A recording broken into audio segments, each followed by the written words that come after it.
Hey everyone, and welcome to another deep dive. Today we're going to be, diving deep into this whole idea of horror heals. Why people love to be scared and how it can actually be good for you.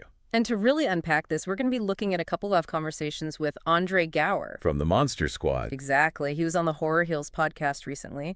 He was also, of course, in the documentary Wolfman's Got Nards.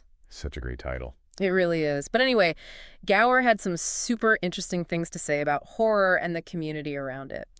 Yeah, he really got me thinking right off the bat with this idea that horror movies are basically our modern mythology. You mean like how ancient cultures had those stories they'd share around a fire? Exactly. It's like campfire stories, but with, more special effects. And probably a lot more blood and gore. But I see what you mean. It's about that shared experience, that sense of community that comes from facing your fears together. And let's be real, that need for connection, for belonging, it's even stronger these days with everyone glued to their phones.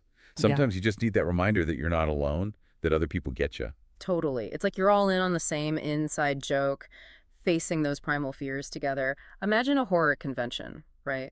You just know if something went down, all the horror fans would band together against like the sci-fi fans or whoever. Oh, absolutely. We'd be a united front. But speaking of facing fears, Gower had this really interesting take on how horror is kind of like, exposure therapy in a way. Kind of like riding a roller coaster. It's scary as hell, but you do it anyway, and you might even enjoy it.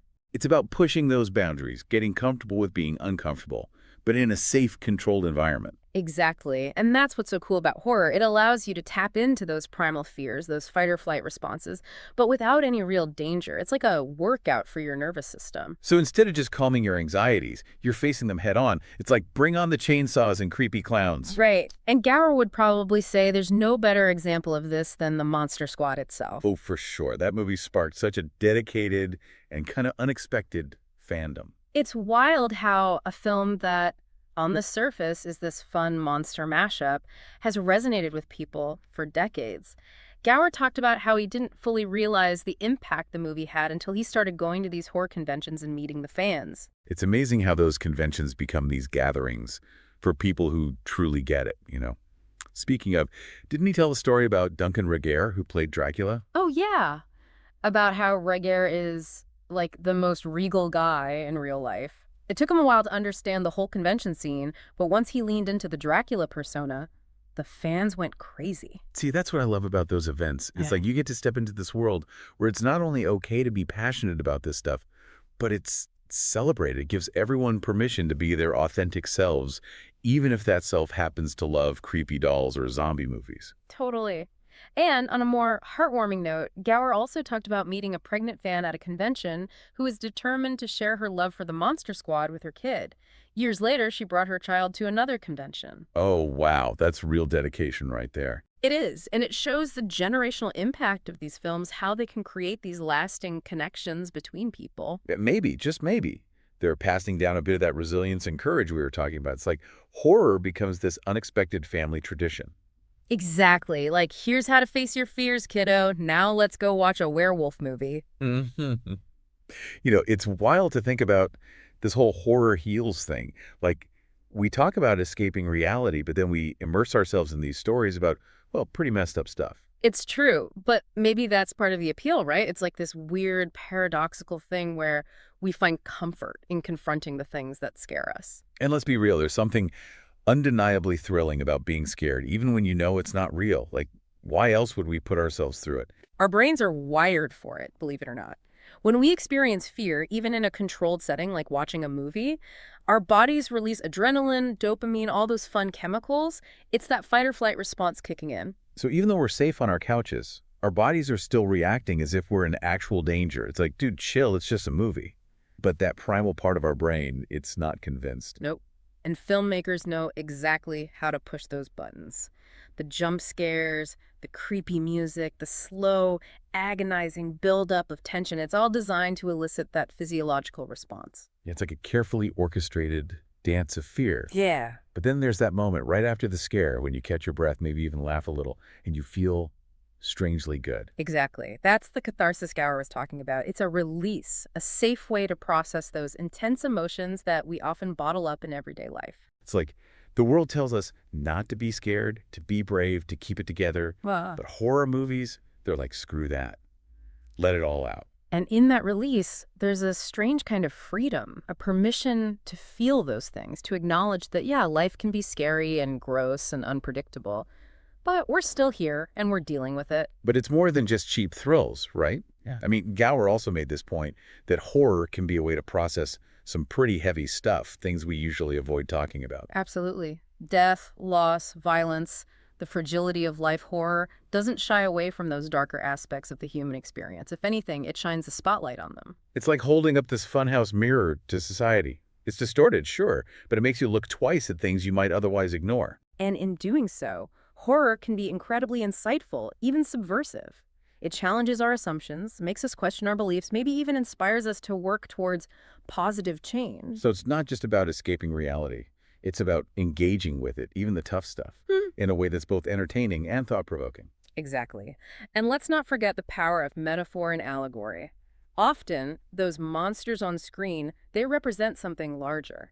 Societal fears, personal demons, the unknown. It's like this coded language to talk about the things we struggle to put into words. And by giving those fears a face, whether it's a slasher villain or a creepy ghost, it allows us to process them, maybe even start to overcome them. Think about some of the most common horror themes. Fear of the unknown, fear of death, fear of losing control. These are universal anxieties crossing cultures and time periods. And it's interesting how those anxieties manifest in different ways depending on the era. Vampires, werewolves, zombies, they all reflect the specific fears of their time. Right. Those fears are often rooted in real-world issues. Disease outbreaks, political unrest, economic uncertainty. Horror just gives us a framework, a safe space to process those anxieties. So it's almost like exposure therapy for the anxieties of being alive. Like, we confront those big existential fears, but in a controlled way, and that can be cathartic in itself. Exactly. Horror allows us to explore the darkest corners of the human psyche, to confront those uncomfortable truths. And in doing so, we might just emerge a little stronger, a little more resilient, a little more equipped to deal with whatever life throws our way.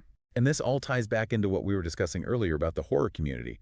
Those conventions, those online forums, it's all about finding your people, the ones who get you. It's about finding acceptance for the things that make you unique, even if those things involve a fondness for fake blood and rubber masks. And it's amazing how that sense of community extends beyond physical gatherings. Social media, online forums, podcasts like the one Gower was on, it's all part of that larger conversation. The internet has created this 24/7 horror club, and everyone's welcome. You can geek out over obscure monster movies, debate the best horror novels, or just share your latest nightmare. And you know that someone out there gets it without judgment. It's really kind of beautiful, isn't it, how a genre that's often associated with fear and darkness can actually foster such a strong sense of community and belonging. It is. It's a good reminder that even in the darkest corners, we can find connection, understanding, and maybe even a bit of ourselves. This has been such an eye-opening conversation so far. We've talked about the psychology of fear, the evolution of horror, the power of a good scare, but we still haven't fully unpacked this idea of horror heals, have we? We haven't. There's more to uncover, especially when it comes to how those deeper themes of horror confronting fear, finding strength, and shared experience might actually provide a framework for navigating the real world. Now, that's a fascinating thought, and one we should definitely delve into. So it's funny, right? We talk about escaping from reality, especially when things are tough. But here we are saying that horror, a genre known for, well, freaking us out, might actually be good for us. It's a head-scratcher for sure, but I think that's exactly what Gower is getting at, you know? Horror, in its own weird way, gives us this safe place to confront the stuff we usually run from in real life. It's like we're choosing to walk into the creepy basement, even though we know something might jump out at us. Exactly. He even talked about how watching a horror movie can be like, and I'm paraphrasing here, like experiencing a controlled trauma. Okay, so not actually trauma, obviously. Right, of course not. Right. But it does trigger a similar response in our brains and bodies. Your heart races, your palms sweat, you might even scream. But, and this is key, you're experiencing these intense emotions in the context of a story. It's contained. Yeah, the monster can't actually get you, no matter how real it feels. Exactly. So it's like you're giving your fight or flight response a workout, building up those emotional muscles in a way. So instead of just trying to stay calm all the time, horror is like, let's crank up the intensity, see what you can handle. And maybe, in the process, you learn that you're more resilient than you thought you were. Right. And there's that feeling you get after a good scare, that release, that urge to just, I don't know, laugh or scream or hug the person next to you. It's like you survived something, even if it was just a movie. Exactly. And I think that's something we don't talk about enough, how sometimes we just need that release to process those big, scary emotions that we're often told to keep bottled up. It's like horror gives you permission to be scared, to be grossed out, to just react authentically without judgment. Because, hey, everyone else in the theater is feeling it too, right? 100%.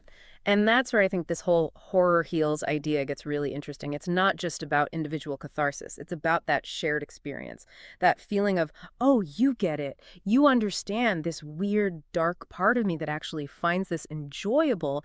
It creates a connection. Like when you finish a scary movie with a friend and you're both buzzing and you just have to talk about it, to dissect every scare, every plot twist.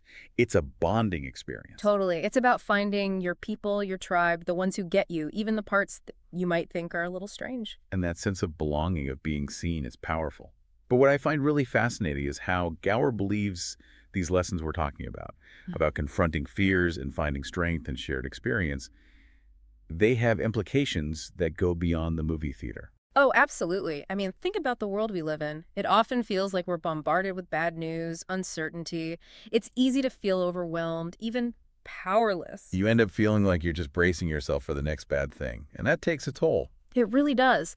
But maybe, just maybe, what we see in the horror community, that emphasis on facing fear head on, finding comfort in shared experience, maybe that offers a different way to navigate these uncertain times. So instead of trying to outrun everything that scares us, horror suggests we turn and face it head on.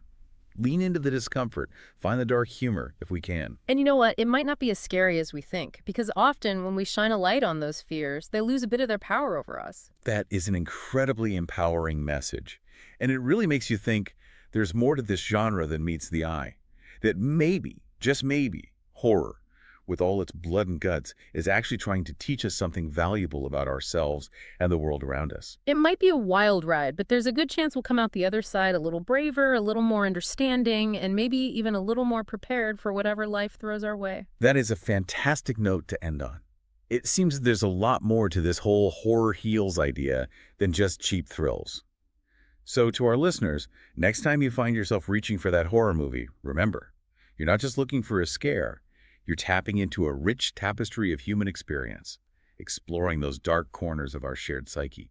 And if you find yourself relating a little too much to the villain, well, hey, no judgment here. Until next time, keep exploring, keep questioning, and remember, sometimes the scariest monsters are the ones we create in our own minds. And that concludes our deep dive into the world of horror and the fascinating idea of horror heals. For more on Andre Gower, Wolfman's Got Nards, and the Horror Heals podcast, be sure to check out our show notes. Thanks for joining us, and until next time, stay curious.